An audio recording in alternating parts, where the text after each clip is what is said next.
morceau de 44 cm sur 20. Deux bandes de 20 cm sur 7. Un morceau de 36 cm sur 20. Une bande de 20 cm sur 8. 4 morceaux de 17 cm sur 27. 2 morceaux de 17 cm sur 10. Des boutons pression et la pince pour les poser. Et du thermocollant. On reprend la bande de 36 cm sur 20 et on assemble de chaque côté les bandes de 7 cm sur 20.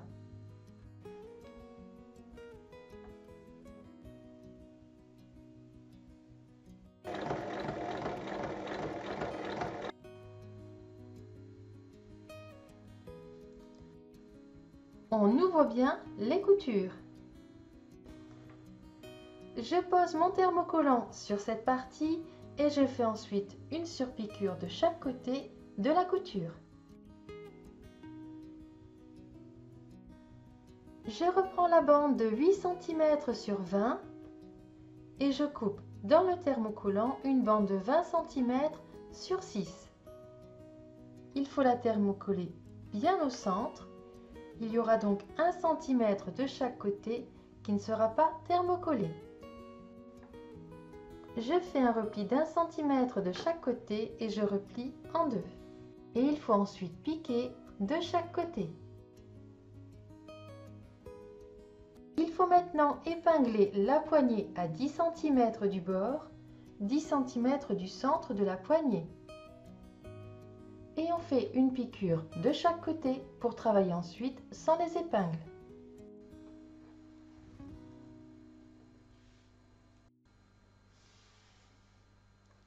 Je reprends les deux morceaux de 17 cm sur 10, je les place endroit contre endroit, j'assemble tout le tour en laissant une ouverture de 7 cm.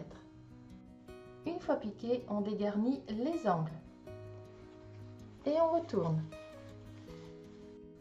On épingle cette partie sur le morceau de 44 cm sur 20, bien au milieu, à 23 cm d'un côté. L'ouverture est ici. Il faut piquer sur 3 côtés et au milieu pour diviser en 2 compartiments.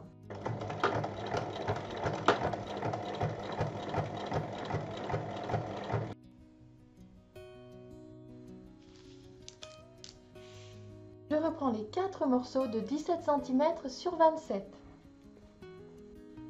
Dans le sens des 27 cm, il faut retirer à deux côtés 4 cm.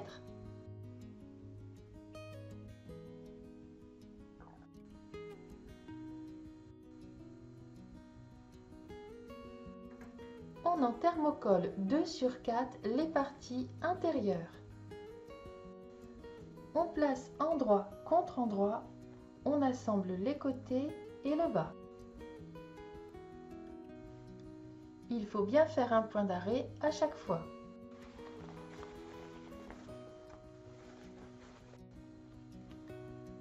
On va ensuite glisser les deux parties l'une dans l'autre.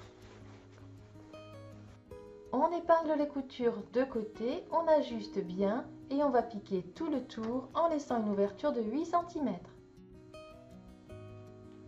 Une fois piqué, on retourne. L'ouverture est ici, on va la refermer en faisant une surpiqûre tout autour. J'ai également repoussé les angles intérieur-extérieur l'un dans l'autre et je les ai épinglés. À 28 cm du haut, il faut placer 2 repères. Je vais me servir de ces repères pour épingler mon panier. La couture d'assemblage sur le repère.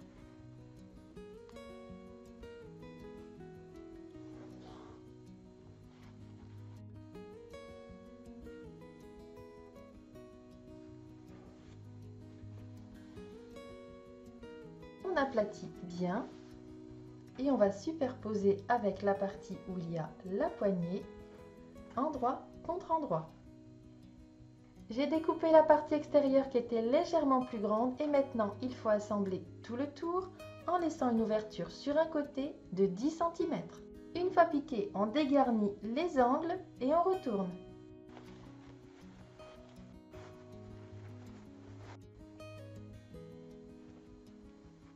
Et on referme l'ouverture en faisant un point au plus près du bord.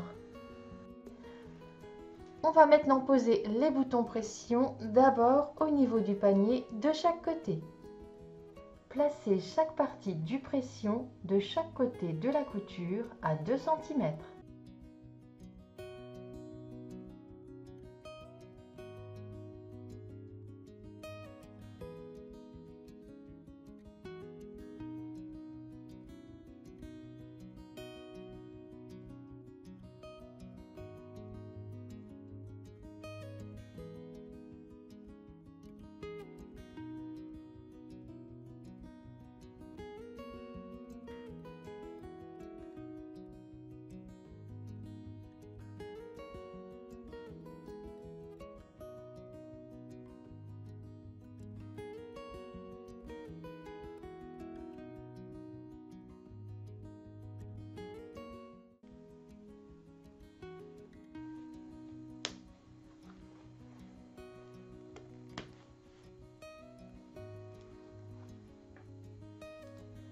Une fois vos dernières pressions posées, votre mug bag est terminé.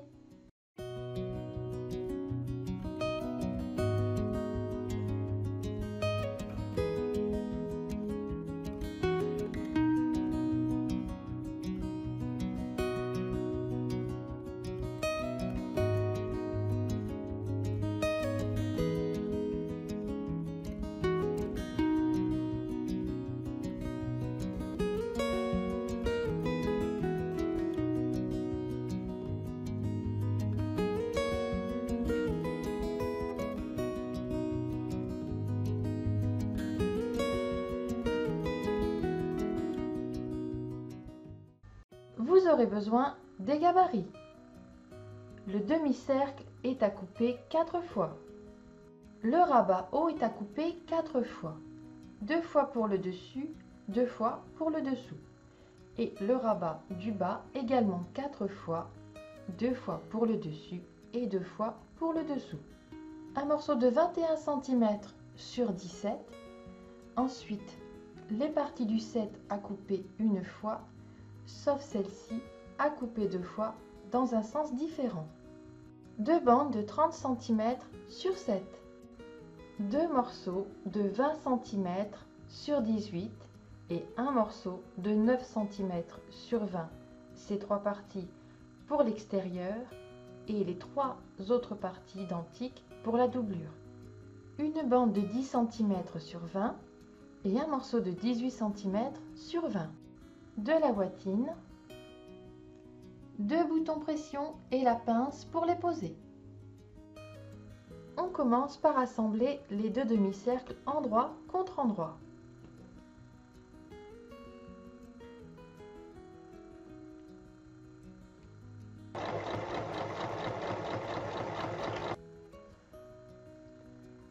On ouvre la couture.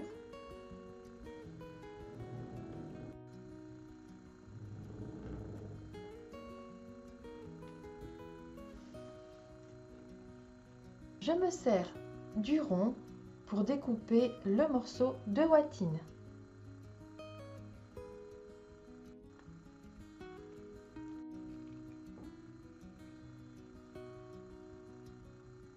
Je place les 2 ronds endroit contre endroit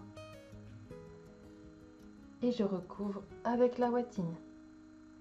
Je vais épingler et assembler tout le tour en laissant une petite ouverture de 6 cm.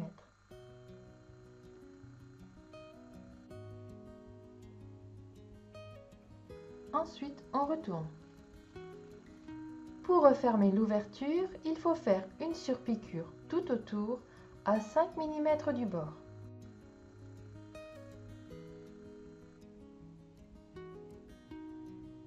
On va maintenant assembler les différentes parties du set et on commence par celle-ci. On positionne ces 2 parties endroit contre endroit et on assemble le côté qui est en biais.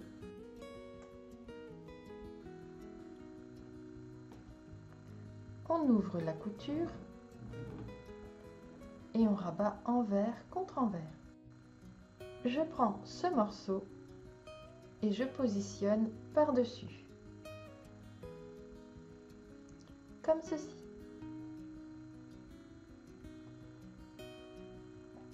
On va les placer endroit contre endroit, la partie basse contre cette partie-ci.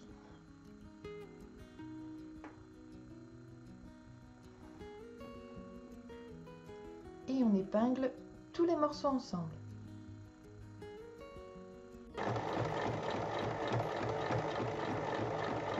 J'ai piqué sur toute la hauteur et maintenant on ouvre. Je reprends ma ouatine, je viens placer la partie au-dessus pour couper un morceau à la même taille.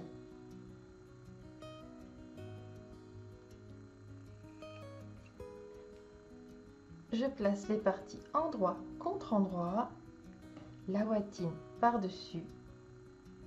J'épingle et j'assemble tout autour en laissant une ouverture de 7 cm. Avant de retourner, il faut dégarnir les angles. On retourne.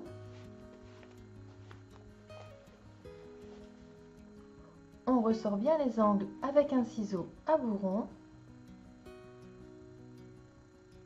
Un petit coup de fer et on fait une surpiqûre tout autour à 5 mm pour refermer l'ouverture.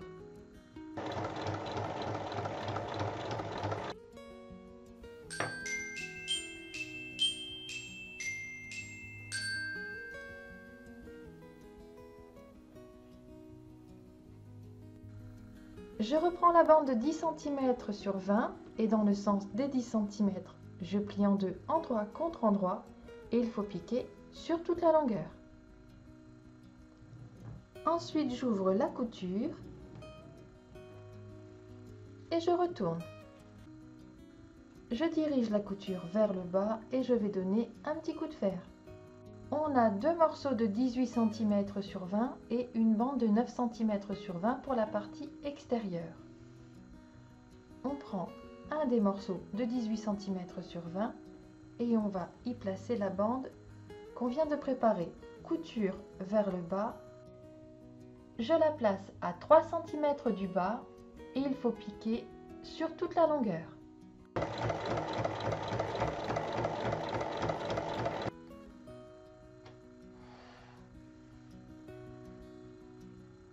Je prends l'autre partie. J'ai un autre morceau de la même taille que je vais plier en deux comme ceci et placer sur l'autre partie.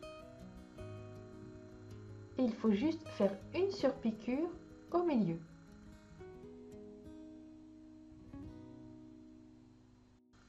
On prépare les poignets avec les deux bandes de 30 cm sur 7.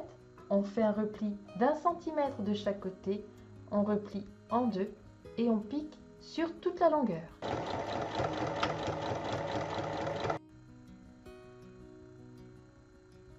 On vient maintenant préparer les rabats, partie dessus et dessous à assembler endroit contre endroit sur 3 côtés.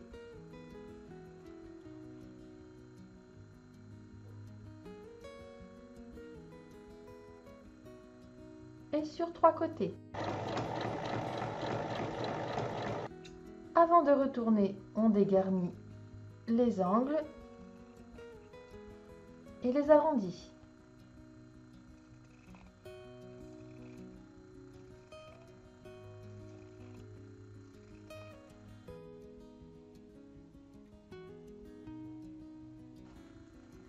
On va retourner tous les rabats. Une fois retournés, on les repasse et on fait une surpiqûre sur les 3 côtés, les rabats du haut et les rabats du bas.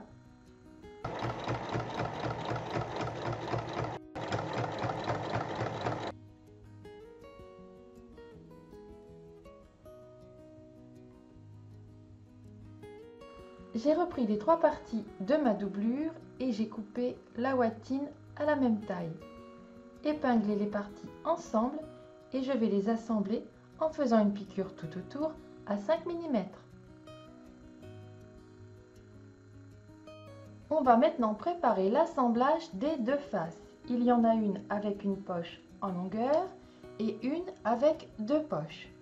Il vous faut ces deux parties, une poignée pour chaque face, le rabat haut et bas pour chacune.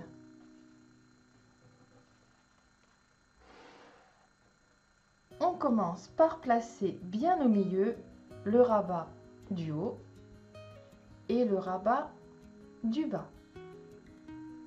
Ensuite, par-dessus, on va placer la poignée. Le bord du rabat est à 2,5 cm et l'extrémité extérieure de la poignée est à 3 cm. Le bord du rabat bas est à 5 cm. Mes deux parties sont prêtes. Je vais maintenant faire une piqûre tout autour de chacune à 3 mm du bord pour maintenir les rabats, les poignets ainsi que les côtés de mes poches.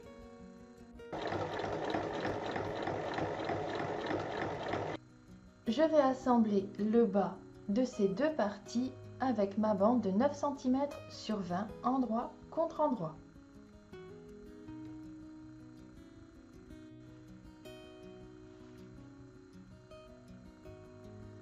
Ensuite, je plie endroit contre endroit, je fais bien correspondre les coutures de la base et je vais épingler et coudre de chaque côté. Une fois les côtés assemblés, on va ressortir les angles et former les bases. Il faut piquer sur la couture d'assemblage du corps avec la base. Et à 1 cm de la couture, on coupe.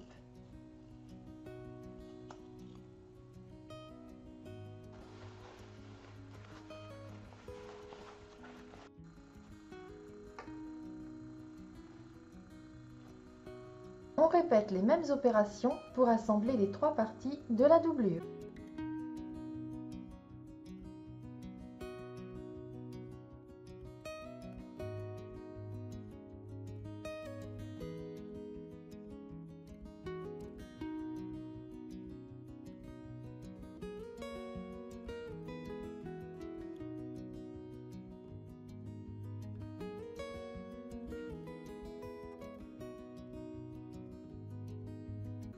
On vient placer les deux parties l'une dans l'autre, endroit contre endroit. On épingle bien tout le tour et on va assembler en laissant une ouverture de 12 cm.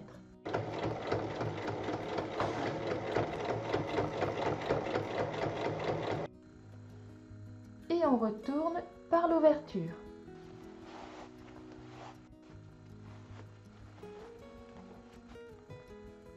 Pour finir, il faut refermer l'ouverture en faisant un point à la main. Il nous reste à poser les pressions. Il faut prendre un repère au centre de chaque rabat à 3 cm. Donc 3 cm sur celui-ci et 3 cm sur celui-là.